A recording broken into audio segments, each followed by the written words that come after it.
امام المسلمین امام اہل سنت کے حوالے سے کچھ باتیں عرض کروں. یہ دونوں موضوعات ایسے ہیں کہ جس پر کئی گھنٹے گفتگو کی جائے تو شاید موضوع کا تھوڑا سا حق ادا ہو سکے، لیکن ایک گھنٹے میں اور اس سے کم وقت میں یہ مشکل ہے. پھر بھی میں کوشش کروں گا. رہا وقت کی تنگ دامانی کا مسئلہ تو مجھے اس کا شکوہ کبھی نہیں رہا. کسی اچھی تقریر کے لیے 15 منٹ بھی بہت کافی ہوا کرتے ہیں. عزیزان ملت اسلامیہ، سب سے پہلے میں اس وقت علم کے حوالے سے امت مسلمہ کا ایک سرسری جائزہ لوں تاکہ میں احساس دلا سکوں کہ ہم کہاں کھڑے ہیں اور ہمیں کہاں ہونا چاہیے. 21ویں صدی کا آغاز ہو چکا ہے اور کم و بیش 7 مکمل سال 21ویں صدی کے پورے ہو رہے ہیں. دنیا کی تمام قومیں 21ویں صدی میں کچھ عزائم، کچھ پروگرامات کے ساتھ داخل ہوئی ہیں. ہر طبقہ انسانی کے پاس 21ویں صدی میں کامیابیوں کے کچھ منشور ہیں، کچھ ضابطے ہیں، کچھ گول ہے، کچھ مقصد ہے، کچھ نشان ہے. آج 21ویں صدی میں داخل ہونے سے پہلے دنیا کے سائنسدانوں نے یہ سوچ رکھا ہے کہ ہم 21ویں صدی کے نصف تک پہنچتے پہنچتے شاید زمین سے بڑی کوئی زمین خلاؤں میں تلاش کر لیں، جس کے لیے وہ خلا پیمائی کر رہے ہیں. اہل علم نے سمجھ رکھا ہے کہ ہم علم کو اتنی وسعتیں دیں گے کہ کائنات کی کوئی حقیقت پوشیدہ نہ رہ جائے. میڈیکل سائنس کے ماہرین نے یہ طے کر رکھا ہے کہ ہم انسان کی زیروس کاپی تیار کر لیں گے جو اپنی تمام تر خصوصیات کے ساتھ موجود ہوگی. کاشتکاری کے ماہرین نے یہ طے کر رکھا ہے کہ ہم زمین کے علاوہ خلاؤں میں بھی کاشتکاری کر سکیں گے. یہ ہمارے لیے ممکن ہے.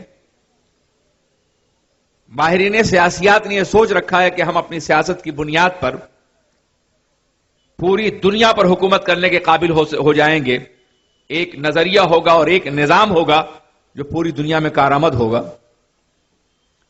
تاجروں نے یہ سوچ رکھا ہے کہ ہم دنیا بھر میں ایک طرح کی تجارت نافذ کریں گے اور ایک چھت کے نیچے دنیا بھر کی چیزیں جمع کر دیں گے اور ہم پوری دنیا کو گلوبل ویلیج میں، ایک عالمی گاؤں میں تبدیل کر دیں گے.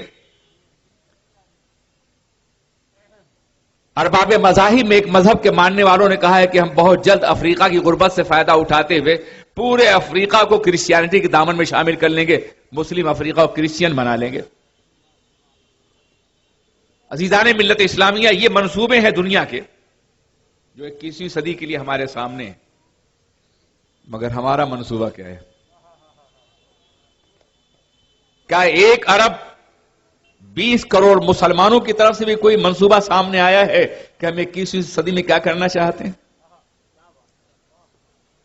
19ویں صدی جس قدر خوباری کے ساتھ ہمارے سامنے سے گزری ہے اور 21ویں صدی کا آغاز جس طرح سے ہوا ہے وہ ہماری نگاہوں کے سامنے ہے. ہم نعرہ لگانا جانتے ہیں، جذباتی ہونا جانتے ہیں، ایموشنل ہونا جانتے ہیں، لیکن ہمیں اپنے مستقبل کی کوئی خبر نہیں ہے. پوری صدی کے بارے میں کوئی منصوبہ تیار کرنا تو بڑی دور کی بات. ہمیں تو کل کے بارے میں کچھ معلوم نہیں کہ ہم کیا کرنے جا رہے ہیں. اجی کل بھی دور ہے، آج کے بارے میں کچھ نہیں معلوم ہے کہ ہم کیا کر رہے ہیں. وہ قوم نہیں لائق ہنگامے فردا جس قوم کی تقدیر میں امروز نہیں ہے. عزیزان ملت اسلامیہ، یہ پسماندگی ہمارا مقدر بن چکی ہے ہماری بدعمالیوں کی بنیاد پر. ورنہ ہمارا تو یہ عالم تھا کہ ہم نے دنیا کو شعور زندگی، شعور علم، شعور حیات، شعور فکر، شعور منطق سب کچھ عطا فرمایا تھا. کم و بیش 15ویں صدی عیسوی تک ہم قیادت کر رہے تھے اور دنیا ہمارے پیچھے چل رہی تھی. لیکن اسپین کے زوال کے بعد جو ہمارا علمی زوال شروع ہوا ہے تو آج یہ عالم ہے ہمارا کہ ہم دنیا کی پسماندہ ترین قوموں کے مقابلے میں بھی کئی فیصد نیچے ہیں. کم و بیش 20-25 سال پہلے کی میری تقریریں سنیے. یہ رپورٹ تو آج ہندوستان میں آئی ہے. ان تقریروں میں جگہ جگہ میں نے اس بات کی وضاحت کی کہ ہم کہاں پیچھے ہیں اور ہم کیا کر رہے ہیں.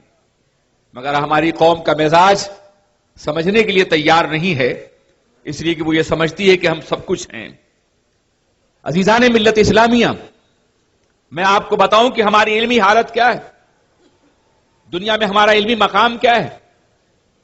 جاپان میں جتنی یونیورسٹیاں ایک ملک کے اندر ہیں، ہمارے 57 ملکوں کے اندر اتنی یونیورسٹیاں نہیں ہیں۔ جاپان کے پاس جو محفوظ سرمایہ ہے، ہمارے 57 ملکوں کے پاس اتنا سرمایہ نہیں ہے۔ جاپان جتنے پی ایچ ڈیز پیدا کر رہا ہے، مسلم ورلڈ اتنے محققین نہیں پیدا کر رہا ہے، پورا مسلم ورلڈ۔ ایک ملک کا مقابلہ کرنے کی طاقت بھی ہمارے 57 ملکوں کے اندر نہیں ہے۔ ہم تو عام آدمی ہیں، ہماری حیثیت ہی کیا ہے۔ یہی وجہ ہے کہ آج دنیا جس طرح چاہتی ہے ہمیں استعمال کر رہی ہے، جس طرح چاہتی ہے ہمارے خلاف منصوبے بنا رہی ہے، اور جس طرح سے چاہتی ہے ہمیں را میٹیریل کی طرح سے اپنی عمارت کی بلڈنگ میں ہمارے وجود کو لگانا چاہتی ہے۔ ہمارے وجود پر آج دنیا اپنے اقتدار کی عمارت تعمیر کر رہی ہے، اس لیے کہ ہمیں خبر نہیں ہے کہ دنیا میں کیا ہو رہا ہے اور کیا کچھ ہونے والا ہے۔ ان حالات میں جو چیز بے پناہ ضروری ہے ہمارے لیے وہ علم ہے۔ عزیزان ملت اسلامیہ، علم کے بغیر نہ آپ آگے بڑھ سکتے ہیں، نہ آپ قیادت کر سکتے ہیں، نہ آپ اپنا حق حاصل کر سکتے ہیں، نہ زندگی کے میدانوں میں کوئی کامیابی انجام دے سکتے ہیں، اور نہ خلاؤں میں پرواز کر سکتے ہیں، نہ زمین کا سینہ چیر سکتے ہیں، نہ ذرے کا دل چیر کر کے آپ آفتاب اجال سکتے ہیں۔ آپ کچھ بھی نہیں کر سکتے۔ اور عجیب بات ہے کہ علم کی یہ محرومی اس قوم کے اندر ہے جس قوم نے انسانیت کے ساتھ علم کو باضابطہ لازمہ تصور کیا ہے۔ آپ قرآن عظیم پڑھیں اور اللہ کی مقدس کتاب، مجھے معلوم ہے کہ آپ یہ تقریر بڑی مشکل سے ہضم کر پائیں گے، بالکل نئی چیز نظر آئے گی آپ کو، لیکن یاد رکھیے کہ نغمے وہ سناتا ہے جو زخمی نہ ہو۔ زخمی رو سکتا ہے، ماتم کر سکتا ہے، مگر نغمے نہیں سنا سکتا۔ آج میں کم و بیش 30 سال کے بعد 32 سال کے بعد آپ کے شہر میں آیا ہوں۔ میری آخری تقریر 1973 میں سرکار مفتی اعظم ہند کی موجودگی میں ہوئی تھی، اس کے بعد اب حاضر ہوا ہوں۔ ظاہر ہے کہ بہت زمانہ گزر چکا ہے آپ کو دیکھے ہوئے، اس درمیان میں اہل ناگپور میں کیا تبدیلیاں پیدا ہوئی ہیں، علم کتنا بڑھا ہے، فکر میں کتنی زیادتی ہوئی ہے، اور کتنی باتیں انہوں نے حاصل کی ہیں، کیا کامیابیاں میسر آئی ہیں، یہ کبھی ہم اور آپ بیٹھیں گے تو انشاءاللہ گفتگو ہوگی۔ فی الحال تو آپ مجھے برداشت کر لیجئے اور سننے کا ہماری انہیں گوارا کر لیجئے۔ آپ اندازہ فرمائیں، ابھی حضرت علامہ حضرت آدم کی تخلیق کے بارے میں کہہ رہے تھے۔ جناب آدم علیہ السلام کو زمین کا خلیفہ بنایا گیا تھا نا۔ قرآن عظیم نے ان کی تخلیق سے پہلے اعلان کیا تھا کہ انی جاعل فی الارض خلیفہ، میں زمین پر اپنا نائب پیدا کرنا چاہتا ہوں، اور ظاہر جو پیشانی میں نور مصطفیٰ لے کر کے آئے گا وہ خلیفہ تو ہوگا اللہ کا۔ زمین پہ اپنا نائب پیدا کرنا چاہتا ہوں۔ نیابت ارضی کا منصب اللہ نے جناب آدم کو تخلیق سے پہلے عطا کر دیا، لیکن جب زمین ہی پہ نائب پیدا کرنا تھا تو جنت میں کیوں پیدا فرمایا؟ زمین ہی میں اتار دیا ہوتا۔ جنت میں پیدا فرمایا، ان سے ایک ذلت پیغمبرانہ سرزد ہوئی۔ میں نہ اسے گناہ کا نام دوں گا، نہ اس شیاری کا نام دوں گا۔ نبی گناہوں سے پاک ہوتے ہیں، گناہوں کے بدلے میں ہمیشہ بربادیاں ہوتی ہیں، مگر یہ کیسا گناہ ہے آدم ہے کہ ہم ہوئے، تم ہوئے کہ میر ہوئے، انہی زلفوں کے سب اسیر ہوئے۔ نہ ان سے یہ لغزش ہوتی، نہ آج دنیا آباد ہوتی، نہ کائنات کا وجود ہوتا، بال ان سے کچھ ہوا تھا۔ تب وہ دنیا میں بھیجے گئے تھے۔ جنت میں کیوں پیدا کیا گیا اور دنیا میں کیوں بھیجا گیا؟ میں نے بہت غور کیا ہے تو اس میں 2-3 باتیں میرے سامنے آئیں۔ جنت میں اس لیے پیدا کیا گیا کہ فطرت کا ایک اور نیچر کا اور فلسفہ کا ایک مسلمہ اصول ہے، کل شیء یرجع الی اصلہ، ہر چیز اپنی اصل کی طرف لوٹتی ہے۔ آدم کو جنت میں پیدا کیا گیا اور دنیا میں بھیجا گیا تاکہ آدم کا ہر بیٹا جنت کو اپنا مکان اور حیز طبیعی سمجھے، یہ سمجھے کہ جہاں سے بھیجا گیا ہے وہیں واپس آنا چاہیے۔ انا للہ و انا الیہ راجعون، ہم اللہ ہی کے لیے ہیں اور اللہ ہی کی طرف لوٹنے والے ہیں۔ اور دنیا میں آنے کے بعد کوئی ایسا کام نہ کرے جس سے جنت سے وہ دور ہو جائے۔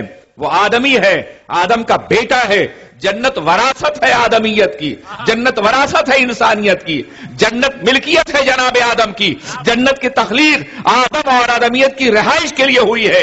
اس لیے دنیا میں آنے کے بعد ظلم کرنے والا، گناہ کرنے والا، بغاوت کرنے والا، انحراف کرنے والا، بے علمی کرنے والا، جہالت کی وادیوں میں بسنے والا، بد کرداری کرنے والا، خون کرنے والا، قتل و غارت گری کرنے والا، حق چھیننے والا، جھوٹ بولنے والا، ایسا انسان جنت کا مستحق نہیں ہے، تو پھر وہ آدمی بھی نہیں ہے، اس لیے کہ آدمیت اور جنت دونوں لازم و ملزوم ہیں۔ اور دوسری وجہ یہ تھی، السلام علیکم ورحمۃ اللہ وبرکاتہ، ہمارے اسٹیج پر اس وقت دو عظیم قیادتیں موجود ہیں جو علم کے حوالے سے اور تبلیغ دین کے حوالے سے پورے ملک میں جانی جاتی ہیں، اور دونوں ناگپور میں رہتے ہیں۔ اللہ اکبر۔ کسی ملک میں ایسی ایک شخصیت ہو تو وہ ملک فخر کرے گا، اور جس شہر میں دو شخصیتیں ہوں اس شہر کا کیا عالم ہوگا۔ میں سلام عرض کرتا ہوں ان دونوں بزرگوں کو، پروردگار عالم ان کے سائے کو ہمارے سر پہ دراز فرمائے، آمین۔ اور یقیناً یہ دونوں بزرگ عمر میں اور علم میں مجھ سے بڑے ہیں۔ ہاں، تو میں یاد کر رہا تھا اور بتا رہا تھا عزیزان ملت اسلامیہ کہ ایک تو وجہ یہ تھی جنت میں پیدا کرنے کی اور دنیا میں بھیجنے کی، انسان اپنے حیز اصلی کو اور اپنے مرکز کو اور اپنے مرجع کو پہچان سکے، کہ جناب آدم کو جنت میں پیدا کیا کہ دنیا میں اس لیے بھیجا گیا تاکہ آپ جہاں سے آئے ہیں وہیں واپس جانے کی کوشش کریں۔ آپ کا وطن، آپ کی سرزمین، آپ کا حقیقی وطن جو ہے وہ جنت ہے۔ جب بھی اللہ تبارک و تعالیٰ کی طرف لوٹنا ہو تو جنت میں لوٹنا ہو۔ اور دوسری وجہ یہ ہے کہ جب بھی کسی ملک میں کوئی گورنمنٹ اپنا کوئی نمائندہ بنا کے بھیجتی ہے تو پہلے اسے منصب عطا کر دیتی ہے، پہلے اس کی حیثیت متعین کر دیتی ہے۔ جب دنیا کا یہ قانون ہے اور انسانی فطرت کا تقاضا بھی یہ ہے کہ کسی زمین پر اگر کسی کو صاحب اختیار بنا کے بھیجا جائے تو پہلے منصب متعین کر دیا جائے، تو حضرت آدم کو خلیفۃ اللہ فی الارض بنا کے بھیجا گیا ہے، نیابت الہی اور اللہ کے وائسرائے ہونے کا منصب دے کے بھیجا گیا ہے۔ اس لیے پہلے ان کی حیثیت متعین ہونی ضروری ہے۔ وہ کون ہیں، کیا حیثیت ہے، کیوں آئے ہیں، کیا مقام ہے، اور کس بنیاد پر انہیں خلافت الہی کا منصب دیا گیا ہے۔ اس لیے جناب آدم علیہ السلام کو ایک منصب عطا کیا گیا ہے۔ لقد کرمنا بنی آدم کا منصب تو تھا ہی آدم اور بنی آدم کے لیے، لقد خلقنا الانسان فی احسن تقویم کا منصب تو تھا ہی، مگر اس کے علاوہ ایک اور منصب عطا فرمانا تھا جو ساری دنیا میں سب سے افضل اور برتر ہو۔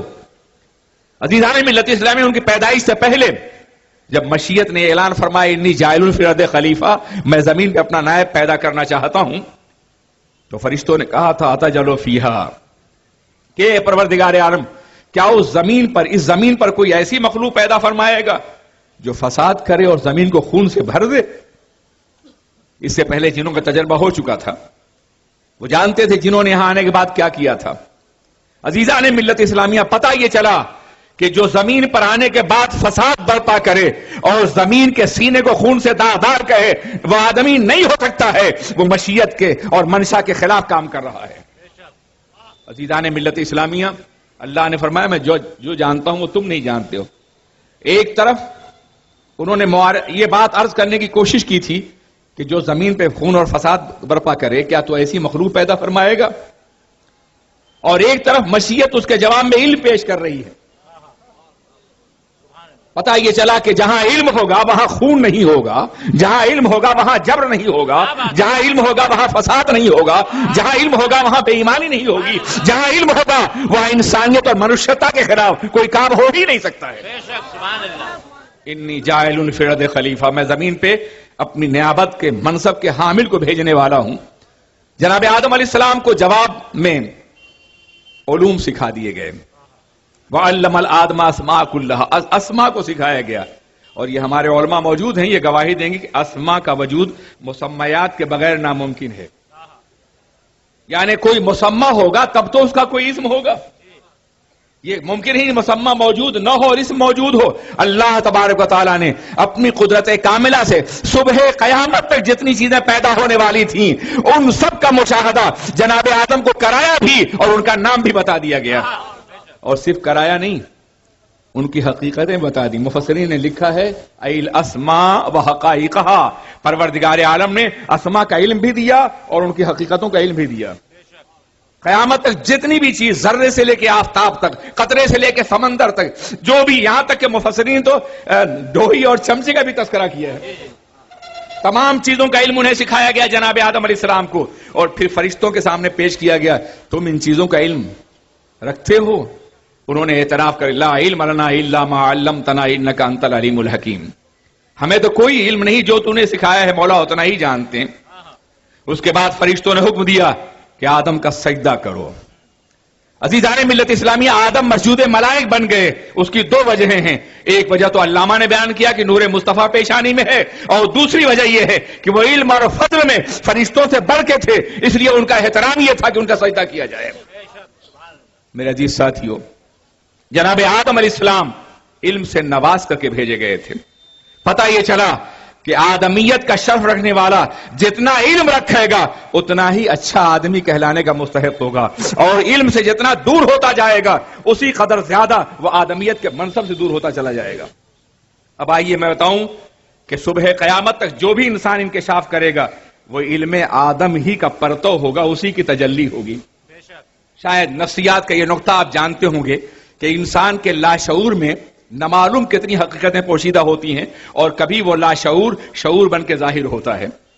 انسان کا دماغ ایک حیرت کدہ کائنات ہے، انسان کا دماغ ایک ایسا عجوبہ ہے کہ جس کی تشریح و تعبیر آج تک نہیں کی جا سکی ہے، اور جس کے بارے میں دنیا کو آج تک بہت کم علم ہے، لیکن اتنا سب جانتے ہیں، اتنا سب معلوم رکھتے ہیں کہ انسان کا دماغ بھی انسان کے پورے وجود کی طرح سے بہت سی حقائق کو انہیرٹ کرتا ہے، بطور وراثت حاصل کرتا ہے۔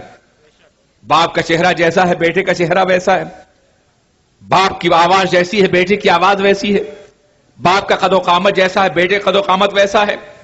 جب باپ کا چہرہ بیٹا لیتا ہے، باپ کی آواز لیتا ہے، تو باپ کا کیریکٹر بھی لیتا ہوگا، باپ کا علم بھی لیتا ہوگا، باپ کا شعور بھی لیتا ہوگا، اور باپ کا لاشعور بھی لیتا ہوگا۔ یہ ایک فطری بات ہے۔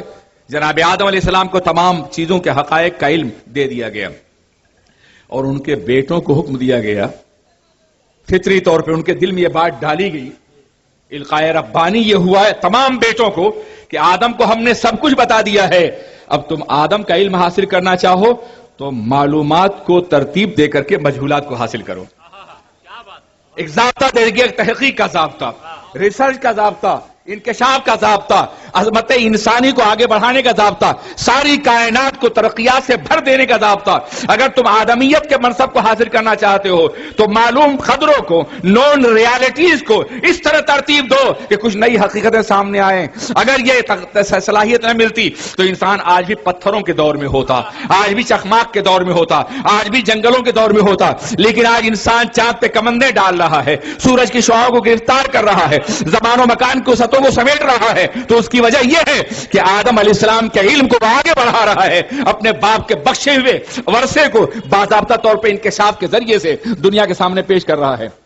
یہ سارے علوم جناب آدم کے ذہن میں ہیں، کوئی بھی حقیقت ان سے پوشیدہ نہیں ہے، کوئی بھی حقیقت ان سے مستور نہیں ہے۔ انسان جتنا آدمیت کے قریب ہوتا ہے اسی قدر زیادہ عظمتوں کا حامل ہوتا ہے۔ میں آپ کو اس حقیقت کے لیے مثالوں کے ذریعے چند مثالیں سرسری طور پر، ایک شخص ایک سیب کے درخت کے نیچے بیٹھا ہے، اچانک ایک سیب گرتا ہے اس کے سر پر، نامعلوم سیب کے گرنے سے دماغ کا کون بلب روشن ہو جاتا ہے کہ اس نے سوچنا شروع کر دیا کہ یہ سیب سر پہ کیوں گرا ہے، دائیں بائیں کیوں نہیں گیا، یا اوپر کیوں نہیں چلا گیا۔ یہ اس کے بعد اس نے کشش ثقل کے نظریے کو دنیا کے سامنے پیش کیا، گریویٹی کے۔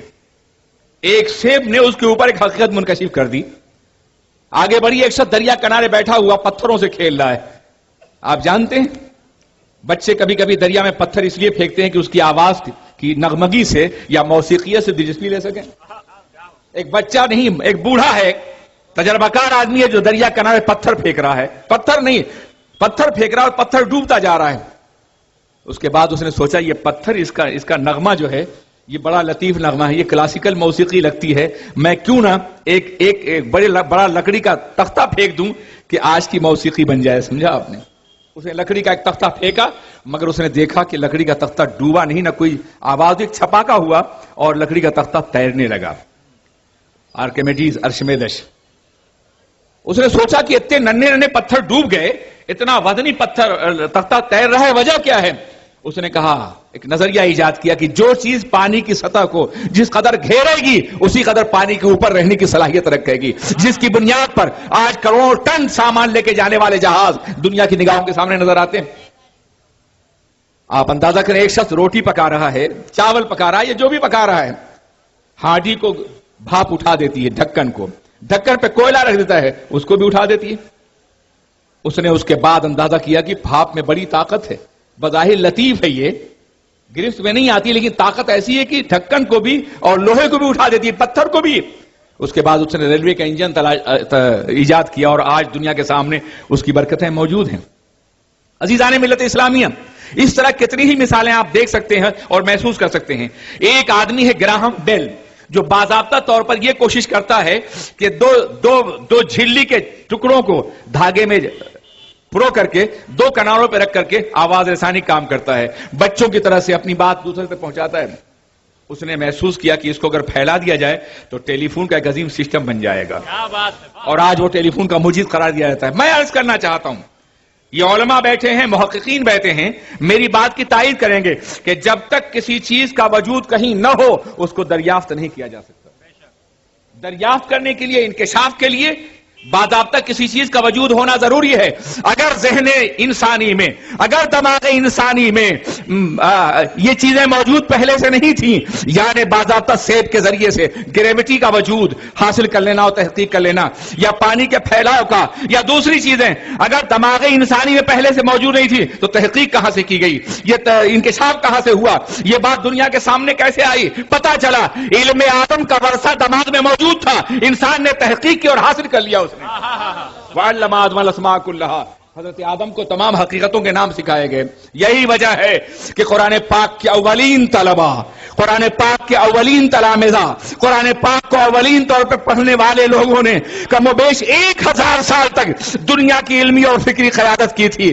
اس لیے قیادت کی تھی کہ وہ قرآن پاک میں جہاں جہاں زمین کا تذکرہ ہے اس کی تحقیق میں لگ گئے، آسمان کا تذکرہ ہے اس کی تحقیق میں لگ گئے، خلاؤں کا تذکرہ ہے اس کی تحقیق میں لگ گئے، زراعت کا تذکرہ ہے اس کو پھیلانے میں لگ گئے، ہواؤں کا تذکرہ ہے اس کے بارے میں طے کیا، بادلوں کا تذکرہ ہے اس کے بارے میں، شفق کا تذکرہ ہے اس کے بارے میں، افق کا تذکرہ ہے اس کے بارے میں۔ آپ علماء اسلام کی کتابیں پڑھیے، ان تمام حقائق کا تذکرہ انہوں نے اس لیے کیا کہ قرآن نے پہلے بیان کیا تھا۔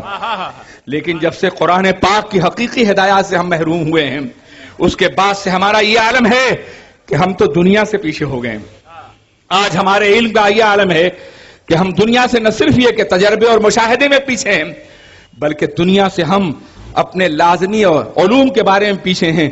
آج ہماری آبادیاں چماروں کی آبادیوں سے 7-8% نیچے ہیں علم کے اعتبار سے۔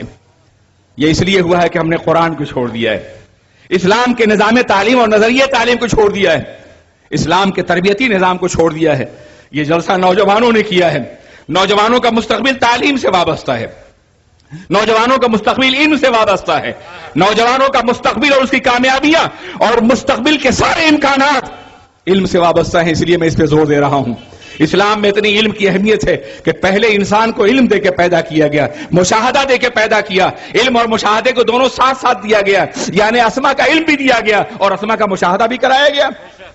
لیکن ہم آدم کے بیٹے ہو کر کے اور یہ قرآن کا نظریہ رکھتے ہوئے بھی علم سے بہت دور ہوتے جا رہے ہیں۔ علم ہماری آبادیوں میں نہیں ہے، علم ہماری سوسائٹیوں میں نہیں ہے۔ ہم نے تھوڑا بہت حاصل کیا اور اسی کو منزل کمال سمجھتے ہوئے فخر کرتے ہوئے نظر آئے، حالانکہ آپ اندازہ فرمائیں سرور کائنات صلی اللہ علیہ وسلم پھر پہلی کتاب زندگی جو نازل ہوئی، پہلی اور آخری کتاب زندگی جو انسان کے نازل ہوئی ہے وہ قرآن عظیم ہے۔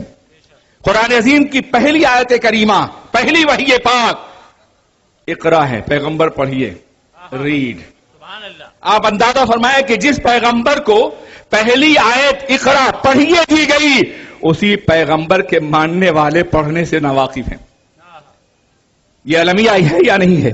اس روح کو ابتدائی دور کے مسلمانوں نے سمجھا تھا۔ چنانچہ عہد صحابہ کے بعد عہد تابعین میں 100% ایجوکیشن تھی، نہ عورتوں میں کوئی جاہل عورت ملتی تھی، نہ مردوں میں کوئی جاہل مرد ملتا تھا۔ لیکن آج 10-5-20% سے زیادہ علم نہیں ہے ہمارے اندر، یعنی آگے بڑھنے کے بجائے ہم پیچھے جا رہے ہیں۔ مسلسل طرف مائل ہو رہے ہیں.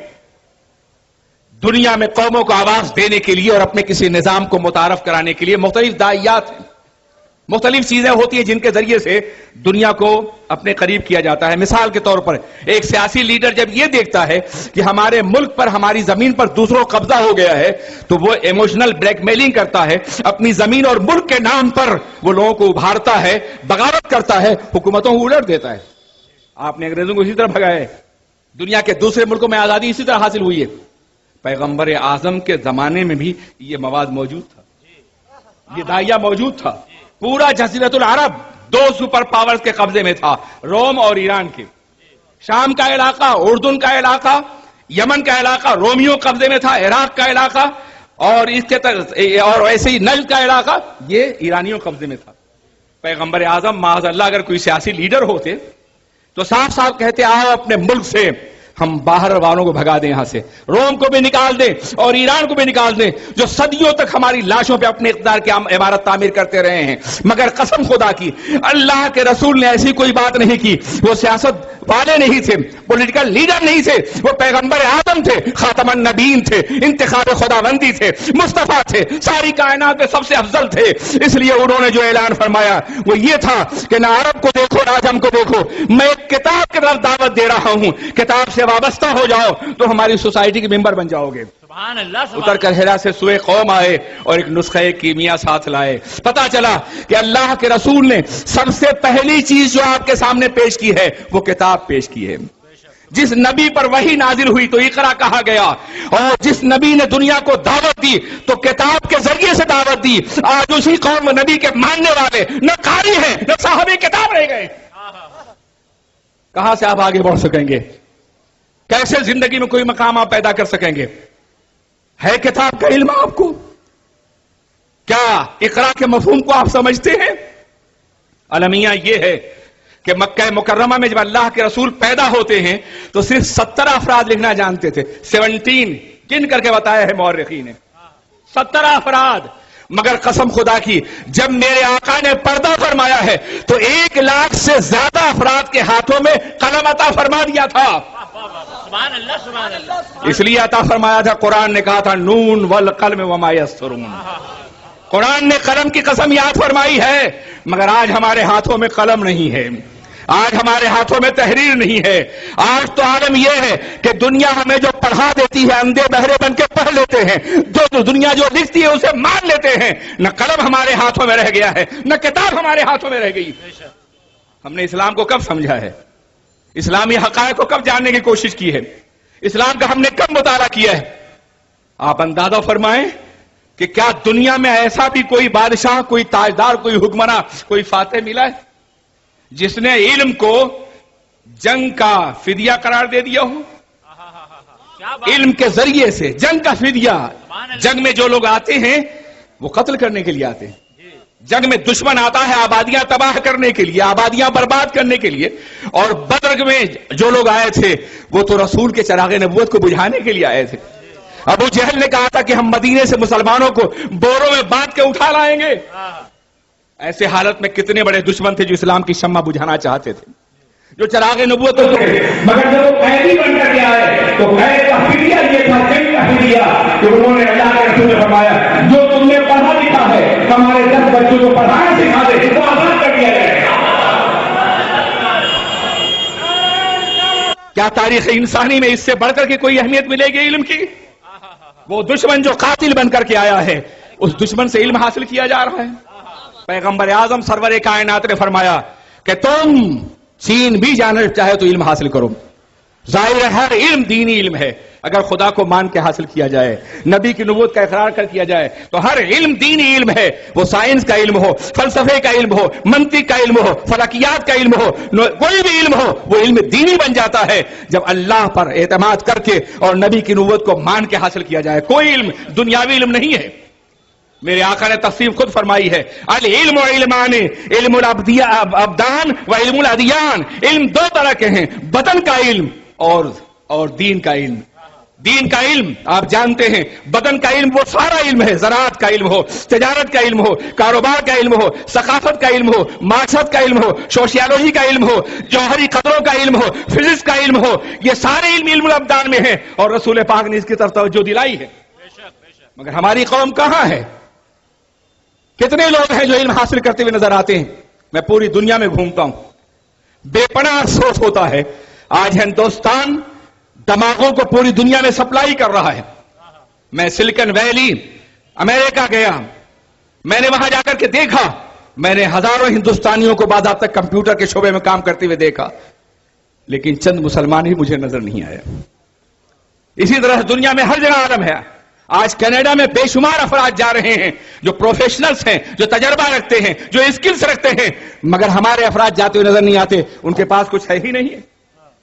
اس کی وجہ صرف یہ ہے کہ ہم نے صدیوں سے غفلت برتی ہے۔ یہ زوال آج نہیں آیا ہے اور ہم کسی کو مورد الزام نہیں ٹھہراتے، یہ اچھی طرح یاد رکھیے۔ حالات کا دباؤ ہوتا ہے، حالات کی پریشانیاں ہوتی ہیں۔ 1000 سال تک تم نے حکومت کی، لیکن ہندو قوم جو ہمارے ہم وطن ہیں، آخر وہ علم میں آگے بڑھتی رہی یا نہیں بڑھتی رہی دباؤ کے باوجود؟ اور صرف 57 سال میں تم اتنے پیچھے ہو گئے کہ آج تمہاری آبادیاں پسماندہ قوموں کی آبادیوں کے برابر ہوتی جا رہی ہیں۔ یہ زوال 57 سال میں نہیں آیا ہے، یہ زوال عہد مغلیہ سے شروع ہوا ہے، بلکہ اس سے پہلے شروع ہوا ہے۔ تم اگر مغلوں کی تاریخ کا مطالعہ کرو تو مغلوں کی تاریخ میں ہر بادشاہ کا وزیر خزانہ کسی حکومت کا سب سے بڑی قوت ہوتی ہے خزانہ، ٹریزری۔ ہر بادشاہ کا وزیر خزانہ ہندو ہوتا تھا، اس لیے کہ مسلمان کو حساب کرنا آتا ہی نہیں تھا، وہ حساب کرنا بنیوں کا کام جانتا تھا۔ یہ جہالت وہاں سے چلی آ رہی ہے۔ صدیوں کی جہالت کو تم لمحوں میں دور نہیں کر سکتے ہو، بلکہ اس کے لیے صدیوں محنت کرنی پڑے گی۔ اٹھو، محنت کرو، اپنے بچوں کو پڑھاؤ، آدھا پیٹ کھاؤ، عیاشیاں چھوڑ دو، ٹیلی ویژن پھینک دو، اپنے مکانوں میں عظیم الشان بلڈنگیں تعمیر کرنا چھوڑ دو، اپنے بچوں کے کردار کو تعمیر کرو، ان کو دین بھی پڑھاؤ اور دنیا بھی پڑھاؤ۔ نعرہ تکبیر، نعرہ رسالت، مسلک اعلی حضرت۔ سبحان اللہ۔ اگر تم باعزت رہنا چاہتے ہو تو، اگر تم باوقار رہنا چاہتے ہو، آج المیہ ہے کہ اپنی پسماندگی کا الزام دوسروں کے سر پہ ڈال رہے ہو۔ مجھ سے پوچھا جاتا ہے سچر رپورٹ کے بارے میں کیا خیال ہے آپ کا؟ میں ان سے کہتا ہوں کہ کوئی بھی اپنے کو چمار کہلوانا پسند نہیں کرے گا، مگر مجبوری یہ ہے کہ اس کے علاوہ دوسرا کوئی راستہ نظر نہیں آ رہا ہے، ورنہ یہ تو محدود کرنا ہوا۔ آپ اس سے زیادہ مقام حاصل کر سکتے ہیں اپنی محنت سے، زیادہ کامیابی حاصل کر سکتے ہیں اپنی محنت سے۔ بھیک میں ملی ہوئی زندگی نہیں، موت ہے، یہ بزم میں ہے یا کوتاہ دستی میں ہے محرومی، جو بڑھ کر خود اٹھا لے ہاتھ میں مینا اسی کا ہے۔ بڑھیے علم کے ذریعے سے، بڑھیے تجربے کے ذریعے سے، بڑھیے مشاہدہ کے ذریعے سے، بڑھیے ٹیکنالوجی کے ذریعے سے، بڑھیے قرآن کے ذریعے سے، بڑھیے سنت رسول کے ذریعے سے، آپ بہت آگے بڑھتے چلے جائیں گے۔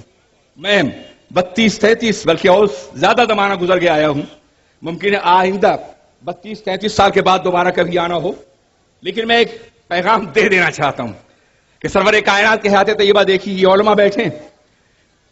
عہد رسالت سے پہلے کے زمانے کو دور جاہلیت کہا جاتا ہے، عہد رسالت کے بعد کے زمانے کو دور اسلام کہا جاتا ہے۔ جب عہد رسالت سے پہلے کا زمانہ رسالت سے پہلے کا جو زمانہ ہے وہ دور جاہلیت ہے، تو زمانے رسالت کے بعد کے زمانے دور علم کہنا چاہیے۔ اور اگر رسول پاک کے بعد کا زمانہ دور اسلام ہے تو پہلے کے زمانے دور کفر کہنا چاہیے۔ لیکن یہ جاہلیت اور اسلام میں کیسے تقسیم ہو گئی؟ غور کیجئے اس پر۔ جاہلیت اور اسلام کو جاہلیت کے مد مقابل لایا گیا ہے، یعنی جہاں اسلام ہوگا وہاں جاہلیت نہیں ہوگی، اور جہاں جاہلیت ہوگی وہاں اسلام نہیں ہوگا۔ یہ بہت تفصیلی ٹاپک دے رہا ہوں جس پہ آپ گفتگو کر سکتے ہیں۔ ابو جہل کو ابو جہل کیوں کہتے ہیں؟ ابو الکفر کہتے، ابو العدا کہتے، ہزاروں نام دیے جا سکتے تھے، لیکن ابو جہل کو ابو جہل کیوں کہتے ہیں؟ اس لیے کہ جہالت ہر برائی کی جڑ ہے، جہالت ہر ظلم کی جڑ ہے، جہالت ہر گناہ کی جڑ ہے، حتیٰ کہ جہالت کفر کی اصل بھی ہے۔ اس لیے ابو جہل کو ابو الکفر نہیں کہا گیا ہے، ابو جہل کہا گیا ہے۔ اسلام کے قبل کے زمانہ دور جاہلیت سے تعبیر کیا گیا ہے۔ ہم دور جاہلیت میں بس رہے ہیں دور اسلام میں، یہ ہمیں فیصلہ کرنا ہوگا۔ We have to decide today. We have to think about ourselves. ہم کہاں بس رہے ہیں؟ اسلام سے قبل کے دور جاہلیت میں یا رسول اللہ کے برپا کیے ہوئے علمی انقلاب کے دور علم میں کہاں بس رہے ہیں ہم؟ رسول پاک کے ماننے والے، محبتوں کا دعویٰ ہماری غیرت کا تقاضا ہے، ان کے نام پہ جان دینے کے لیے تیار ہو، رہنا بھی چاہیے، مگر مجھے بتاؤ کہ کیا ہم ان کے پیغام پہ بھی عمل کر رہے ہیں؟ ان کے نظام پر بھی عمل کر رہے ہیں؟ وہ تو جاہلیت دور کرنے کے لیے آئے تھے، جہل کے اندھیروں کو چھانٹنے کے لیے آئے تھے، اور جاہلیت نے ہمارے پورے معاشرے کا احاطہ کر رکھا ہے۔ نکل آؤ اس جہل و غباوت کی دنیا سے، نکل آؤ اس بے یقینی کے ماحول سے، نکل آؤ روشنی کی طرف۔ تم اندھیروں کے مسافر نہیں، اجالوں کے مسافر ہو۔ وہ لوگ جن کی زندگی کے سامنے کوئی منزل نہ ہو، کوئی راستہ نہ ہو، کوئی جادہ نہ ہو، کوئی روشنی نہ ہو، کوئی نور نہ ہو، کوئی ہدایت نہ ہو، وہ تو گمراہ ہو سکتے ہیں، مگر تمہاری زندگی کے سامنے نور بھی ہے، روشنی بھی ہے، ہدایت بھی ہے، جادہ بھی ہے، منزل بھی ہے، اور منزل کا تعین بھی ہے۔ تم ظن و تخمین کے مسافر نہیں، اجالوں کے مسافر، یقین کے مسافر ہو۔ جو لوگ ظن و تخمین کے راستے میں چلتے ہیں بھٹکتے ہیں، لیکن جو یقین کے راستے میں چلتے ہیں منزل پا جاتے ہیں۔ وہ تمہیں تو یقین کا مسافر بنایا گیا ہے، تم تو ریالٹی کو فیس کرنے والے لوگ ہو، پھر کیا وجہ ہے کہ تم اندھیروں میں بھٹک رہے ہو، ظنیات میں بھٹک رہے ہو؟ کیا وجہ ہے کہ تمہارے پاس علم نہیں اور علم کی بے پناہ دولت نہیں ہے؟ عزیزان ملت اسلام میں کسی نے مغربی محقق سے پوچھا تھا، ویسٹرن اورینٹلسٹ سے، what do you think about death? تم موت کے بارے میں کیا سوچتے ہو؟ اس نے کہا، میرے نزدیک موت ذہن کا اندھیرے میں ڈوبنا ہے۔ میں سمجھتا ہوں کہ انسان مرتا ہے تو پہلے اس پر تاریکی چھا جاتی ہے، ذہن ڈوبنا شروع ہو جاتا ہے، اندھیرے میں ڈوبتا ہے ڈوبتا ہے ڈوبتا ہے، پھر سناٹا۔ یعنی اس نے بے ہوشی کا تجربہ کیا ہوگا، اس کو موت سے تعبیر کیا ہوگا۔ وہ کہتا ہے کہ موت ذہن کے اندھیرے میں ڈوبنے کا نام ہے، اور زندگی اندھیرے میں ڈوب کے خاموش ہو جاتی ہے، اور میں کہتا ہوں موت اجالے کا نام ہے، اجالے کے نام ہے، اجالے کا نام ہے، دین کا اجالا، حقانیت کا اجالا، چہرے رسالت کا اجالا، آخرت کا اجالا۔ اجالے اپنی یادوں کے ہمارے ساتھ رہنے دو، نہ جانے کس گلی میں زندگی کی شام ہو جائے۔ ہم تو اجالوں کے مسافر ہیں، اندھیروں کے نہیں۔ پھر یہ اجالے کہاں گئے؟ ہماری گلیوں میں اندھیرا کیوں ہے؟ ہماری زندگی میں تاریکی کیوں ہے؟ اس لیے کہ ہم نے نور مصطفیٰ کا نعرہ تو لگایا، مگر نبی کے نور علم سے فائدہ نہیں اٹھایا ہم نے۔ بڑھو آگے، زندگی پیدا کرو۔ یہاں جتنے نوجوان، خوشی کی بات یہ ہے کہ اس محفل میں نوجوان 60% ضرور ہیں۔ جتنے نوجوان بیٹھے ہیں ان سے میں کہتا ہوں، آج قسم کھا لو کہ اپنی زندگی کا ایک لمحہ بھی تم ضائع نہیں کرو گے، ایک لمحہ بھی۔ جب تک تم کوئی بڑا مقام حاصل نہ کر لو، تفریح نہیں کرو گے، کھیلو گے نہیں، آوارگی نہیں کرو گے، اس لیے کہ تم حوادث کے مقابلے میں ہو۔ تم جانتے ہو کہ جب دریا چڑھا ہوتا ہے تو ہاتھ پیر زیادہ مارنا پڑتا ہے منزل تک پہنچنے کے لیے۔ آج اگر ہوا مخالف ہے، تمہیں اپنی رفتار بڑھانی ہوگی، ہمیشہ آگے بڑھنا ہوگا، اور کئی گنا زیادہ محنت کرنی ہوگی، تم صدیوں کے خلا کو پھوٹ پھوٹ کر سکتے ہو۔ علم حاصل کرو، قرآن عظیم کا مطالعہ کرو، اللہ کی مقدس کتاب کو دیکھو۔ قرآن عظیم نے علم کے جتنے گوشے ہیں ان سب کا تذکرہ کیا ہے۔ علم کا تعلق انسانی دماغ سے ہے۔ قرآن پاک میں کم و بیش 86 مقامات پر علم یا علم کے مشتقات کا تذکرہ ہے، یعلمون تعلمون کے ساتھ ساتھ 86 مقامات پر قرآن عظیم نے علم کا تذکرہ کیا ہے، اور اس پرشکوہ انداز سے هل يستوي الذين يعلمون والذين لا يعلمون، کبھی اندھے اور بینا برابر ہو سکتے ہیں؟ کبھی یہ فرمایا گیا کہ انما یخشی اللہ من عبادہ العلماء؟ اس بات کو سننے کے بعد مغرب کے مفکر نے کہا تھا، اسلام پہلا مذہب ہے جو خدا کی خشیت کی بنیاد علم پہ رکھتا ہے، ورنہ دنیا میں ہر آدمی نے ہر مذہب نے خدا کی خشیت کی بنیاد جہالت پہ رکھی ہے۔ یہ اسلام پہلا مذہب جو علم پر اللہ کی خشیت کی بنیاد رکھتا ہے۔ قرآن عظیم کو دیکھو، قرآن عظیم تمہیں مخاطب کرتا، افلا تتفکرون افلا تاخرون افلا تنظرون افلا تبصرون، تم عقل سے کیوں نہیں کام لیتے، تم فکر سے کیوں نہیں کام لیتے، تم شعور سے کیوں نہیں کام لیتے، تم ادراک سے کیوں نہیں کام لیتے، تم مشاہدے سے کیوں نہیں کام لیتے، تم بصیرت سے کیوں نہیں کام لیتے، تم بصارت سے کیوں نہیں کام لیتے، تم تجربے سے کیوں نہیں کام لیتے، تم انکشاف سے کیوں نہیں کام لیتے، تم زمین پر پھیل کے اللہ کی نشانیاں کیوں نہیں دیکھتے، تم آیات الہیہ کا مطالعہ کیوں نہیں کرتے، اڑتے ہوئے بادلوں کیوں نہیں دیکھتے، اور چھائی ہوئی بدریوں کیوں نہیں دیکھتے، دریاؤں کی روانی کیوں نہیں دیکھتے؟ یہ ساری دعوتیں قرآن نے دی ہیں یا نہیں دی ہیں؟ دنیا کے کسی بھی لٹریچر میں، دنیا کے کسی بھی ادب میں علم، مشاہدہ، بصیرت، بصارت، تدبر، ادراک، نظر، یہ سارے فروغ موجود ہیں ذہن کے؟ اگر ہو تو بتائیے۔ یہ صرف قرآن عظیم ہے جو ذہن کی تمام توانائیوں کو ایک اصطلاح دے رہا ہے، ایک نام دے رہا ہے کہ انسانی ذہن کی کوئی صلاحیت مردہ نہ ہونے پائے۔ یہ بڑا وسیع موضوع ہے، اس موضوع پر پوری زندگی گزاری جا سکتی ہے، عملاً بھی اور خطاباً بھی، مگر ٹائم تو 10 منٹ کا ہے نا۔ اور میں آخری بات کہنا چاہوں گا، امام احمد رضا، کیوں احترام کرتے ہو تم ان کا؟ کیوں آج تم امام مانتے ہو؟ کیوں مجدد مانتے ہو انہیں؟ کیوں آج ان کے نام کا نعرہ لگاتے ہو؟ کیا علم ہی نہیں ہے جس کا احترام کر رہے ہو؟ کیا ان کی علمی عظمت نہیں جس کے سامنے سرخمیدہ ہو؟ کیا ان کی علمی برتری نہیں ہے کہ جس کی بنیاد پر تم عظمتوں کے حوالے سے انہیں اس دور کا سب سے بڑا انسان قرار دیتے ہو؟ علم ہی تو ہے نا۔ اور وہ سارے علوم جو اس زمانے متداولہ تھے، صرف علم حدیث اور علم تفسیر نہیں، اگر تم 50-60 علوم کا ماہر سمجھتے ہو، اس میں علم حیات بھی ہے، علم ریاضی بھی ہے، علم فلکیات بھی ہے، علم جفر بھی ہے، علم طب بھی ہے، علم معاش بھی ہے، علم معیشت بھی ہے، علم العداد بھی ہے، جتنے علوم ہیں ہر ایک کا ماہر سمجھتے ہو۔ پتا چلا اعلیٰ حضرت کی زندگی بول رہی ہے کہ زمانہ جتنے علوم کو پڑھا رہا ہے سب پڑھنے کی کوشش کرو۔ انہوں نے 50 علوم پڑھے، تم 5 ہی پڑھ کے دکھا دو۔ اعلیٰ حضرت کی بارگاہ میں خراج اس طرح سے پیش کرو۔ اگر تم انہیں اس دور کا مجدد سمجھتے ہو تو ان کا تجدیدی کارنامہ علم سے وابستہ ہے، واللہ العظیم۔ وہ اپنے دور کے سب سے بڑے محدث، اپنے دور کے سب سے بڑے فقیہ، اپنے دور کے سب سے بڑے غزالی، اپنے دور کے رشک کے امام رازی، اپنے دور کے سب سے بڑے صوفی، اپنے دور کے سب سے بڑے عالم، اپنے دور کے سب سے بڑے مجتہد، اپنے دور کے سب سے بڑے مقنن، جتنے بھی علوم کے گوشے ہیں اس میں منزل کمال پہ نظر آتے ہیں۔ آتے ہیں یا نہیں نظر آتے؟ کیا تم نے ان کی درسگاہ علم سے کچھ استفادہ کیا؟ صرف نعرے ہی لگاتے رہو گے یار، یا کچھ اور بھی کرو گے تم؟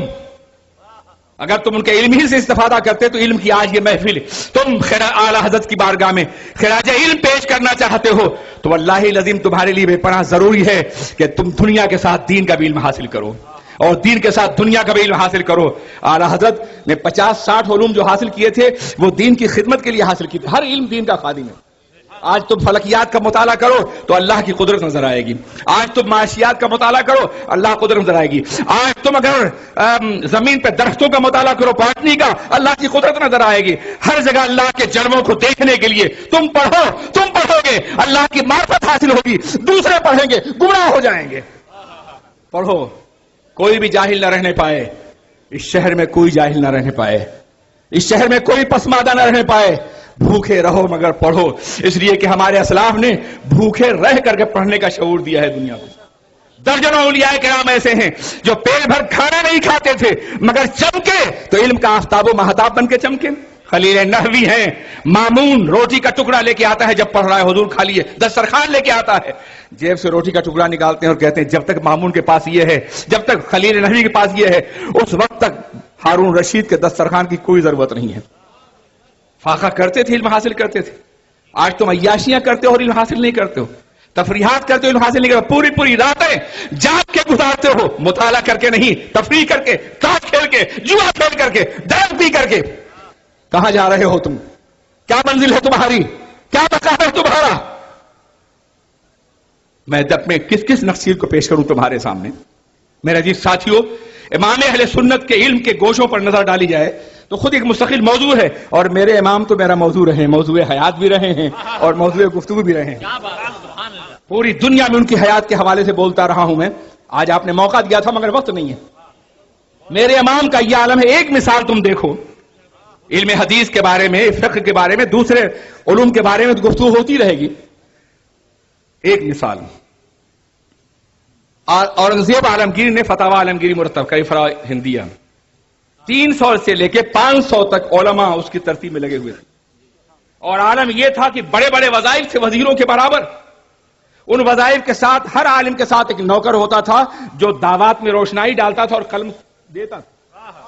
اتنے لوگوں نے مل کے جو فتاوی ہندیہ کا کام کیا ہے، قسم خدا کی اعلیٰ حضرت نے اس سے بڑا کام فتاوی رضویہ کے ذریعے کیا اور اکیلے کیا ہے، ایک گوشے میں بیٹھ کے کیا ہے۔ میں یہ مبالغہ یا عقیدت نہیں بول رہا ہوں، فتاوی عالمگیری اور اعلیٰ حضرت کے فتاووں کو مطالعہ کر کے دیکھ لو۔ فتاوی عالمگیری میں بیشتر جوابات صرف ہاں اور نہیں میں دیے گئے ہیں، فتاوی رضویہ میں تمام جوابات پہلے قرآن کے ذریعے سے، پھر حدیث کے ذریعے سے، اقوال صحابہ کے ذریعے سے، اجماع امت کے ذریعے سے، قیاس فقہی کے ذریعے سے، چاروں بنیادوں کو بنیاد بنا کر کے، دلائل سے سجا کر کے فتاوی رضویہ پیش کی گئی ہے۔ عزیزان ملت اسلامیہ، جو کام 500 دور عظمت کے علماء نہ کر سکے، وہ دور اسرت کے ایک عظیم عالم نے کارنامہ انجام دیا۔ پھر میں عرض کرنا چاہتا ہوں، آج خانقاہیں ہیں، بہت سے لوگ خانقاہوں کے حوالے سے اعلی حضرت کی نسبت کو کا تذکرہ کرتے ہیں۔ میں ان سے کہنا چاہتا ہوں، بلا شبہ خانقاہوں نے اعلی حضرت کو دیا ہوگا، یقیناً ہر خانقاہ کچھ نہ کچھ دیتی ہے اگر لینے والا صاحب ظرف ہو تو، مگر اعلی حضرت نے خانقاہوں کو جو دیا وہ بھی تم نے معلوم کیا ہے نہیں جانا؟ اعلی حضرت نے ہندوستان نہیں پوری دنیا کی خانقاہوں کے مراسم معمولات کو استدلال کی زبان دی ہے اور دلائل کی توانائی عطا فرمائی ہے۔ نعرہ تکبیر، نعرہ رسالت، سبحان اللہ سبحان اللہ۔ بہت سی باتیں کہی جا سکتی ہیں اس سلسلے میں، ایک آخری بات، آج دنیا میں جب میں کہتا ہوں علم سے جہالت دور ہوتی ہے، علم رکھنے والا ظلم نہیں کرتا، علم رکھنے والا زیادتی نہیں کرتا، علم رکھنے والا کسی کو ستاتا نہیں ہے، علم رکھنے والا کوئی جھوٹ نہیں بولتا، تو پھر ایک سوال پیدا ہوتا ہے۔ اس سوال کا جواب دے لوں اور بات ختم کر لوں، جواب سنو گے؟ جب علم رکھنے والا گناہ نہیں کرتا، ظلم نہیں کرتا، زیادتی نہیں کرتا، تو آج دنیا میں جیسے جیسے علم بڑھتا جا رہا ہے، گناہ کیوں بڑھتا جا رہا ہے، ظلم کیوں بڑھتا جا رہا ہے؟ نہیں، ٹائم لینے کی ضرورت نہیں حضرت، نہیں میں دفعہ بولوں، میرا مزاج یہ ہے کہ قانون کو فالو کرتا ہوں میں، اور آپ لوگ بھی کیجئے۔ میں ایک بات آپ کو بتا دوں کہ پوری دنیا میں ہندوستان تنہا وہ ملک ہے جہاں سڑک پر آپ کو تقریر کرنے کی اجازت ہے۔ آپ شام میں کر کے دیکھ لیجیے، عراق میں، کسی اور ملک میں کر کے، تو جو قانون ہے اس کو فالو کیجیے، اور تقریر ہو گئی ہے، ایسا نہیں کہ میں نے کچھ کہا نہیں، یا میں کوئی نامکمل بات کرنے جا رہا ہوں، میں 10 منٹ میں تقریر کر لیتا ہوں، 15 منٹ میں بھی۔ میرا مزاج یہ ہے، اس لیے کہ میں یونیورسٹی اور کالجوں میں بولتا ہوں تو وہاں تو ظاہر ہے کہ 5 گھنٹہ تو نہیں دیتے لوگ، وہاں کہیں 10 منٹ، کہیں 15 منٹ، اسی میں بات پوری کرنی ہوتی، ٹاپک ہوتا اور بات پوری کرنی ہوتی ہے۔ تو آج جو یہ کہا جا رہا ہے پوری دنیا میں، مسلسل یہ بات کہی جا رہی ہے کہ علم بڑھتا جا رہا ہے اور جہالت بڑھتی جا رہی۔ جتنے متمدن ممالک ہیں، جتنے ترقی یافتہ ممالک ہیں، ان تمام ترقی یافتہ ممالک میں گناہ زیادہ ہیں، سرکشی زیادہ ہے، بغاوت زیادہ ہے، انحراف زیادہ ہے، ظلم زیادہ ہے، قتل زیادہ ہے، زنا زیادہ ہے، ریپ زیادہ ہے، گینگ ریپ زیادہ ہے، اجتماعی عصمت دری زیادہ ہے۔ یہ کیا بات ہے؟ ہم روزمرہ تم تو دعویٰ کرتے ہو کہ علم تمام برائیوں سے انسان کو دور کر دیتا ہے، مگر یہ کیسا علم ہے دنیا والوں کے پاس کہ برائیاں بڑھتی جا رہی ہیں؟ اگر تم آج دنیا کے تمام ایشوز اور مسائل کے بارے میں مجھ سے یہ پوچھو کہ ایک جملے میں دنیا کے تمام مسائل کے بارے میں بتاؤ کہ یہ سارے مسائل کیوں پیدا ہوئے ہیں، یہ خاک و خون کی ہولی کیوں کھیلی جا رہی ہے، یہ بمباریاں کیوں کی جا رہی ہیں، یہ قتل غارت کا ماحول کیوں ہے، یہ ٹیررزم کا نظام کیوں قائم ہو گیا ہے، یہ خون سے لوگ کیوں کھیل رہے ہیں؟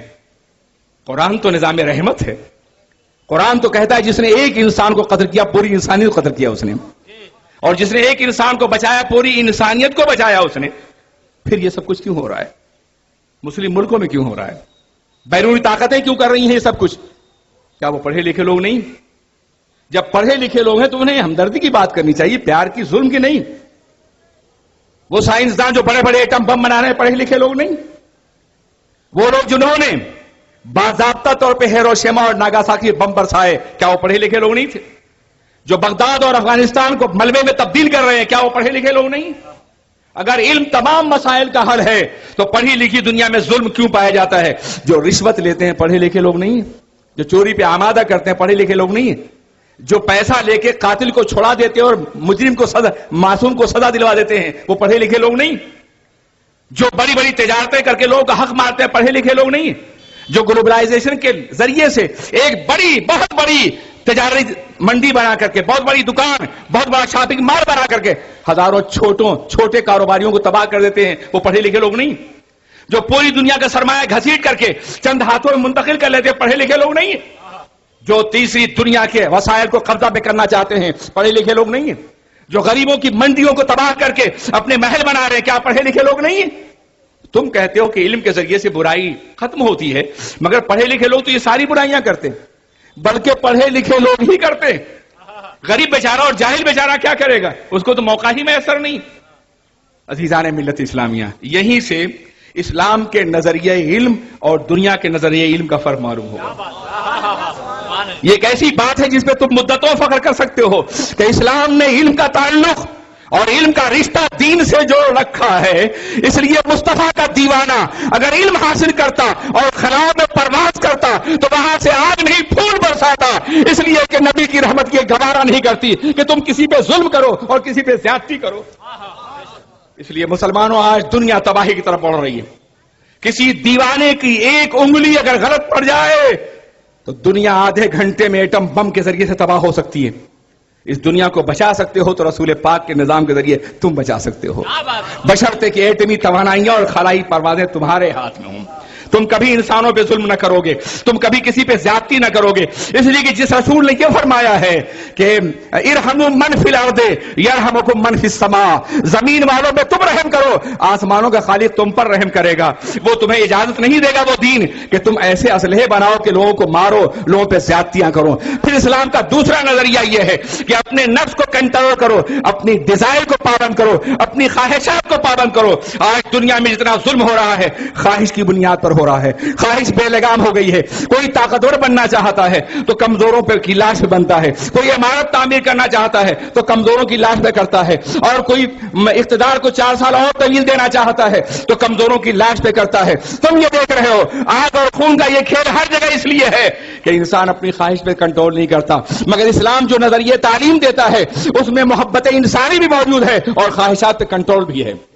تمہاری خواہشات بے لگام نہیں ہے، تم بے تحاشا اپنی خواہشات کو استعمال نہیں کر سکتے ہو، قانون مصطفیٰ کے تحت استعمال کرو گے، انسانیت کی فلاح کے لیے استعمال کرو گے۔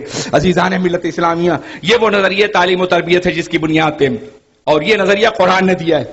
یہی وجہ ہے کہ سائنسی طاقت رکھنے کے باوجود بھی قرون اولیٰ میں 15ویں صدی عیسوی تک کسی بھی مسلمان حکومت نے کسی پہ ظلم نہیں کیا، ظلم کا تصور ہی نہیں تھا ان کے نزدیک، اس لیے کہ وہ جانتے بارود مسلمانوں نے ایجاد کیا، بندوق نہیں ایجاد کی، بارود انہوں نے ایجاد کیا، بندوق نہیں ایجاد کی۔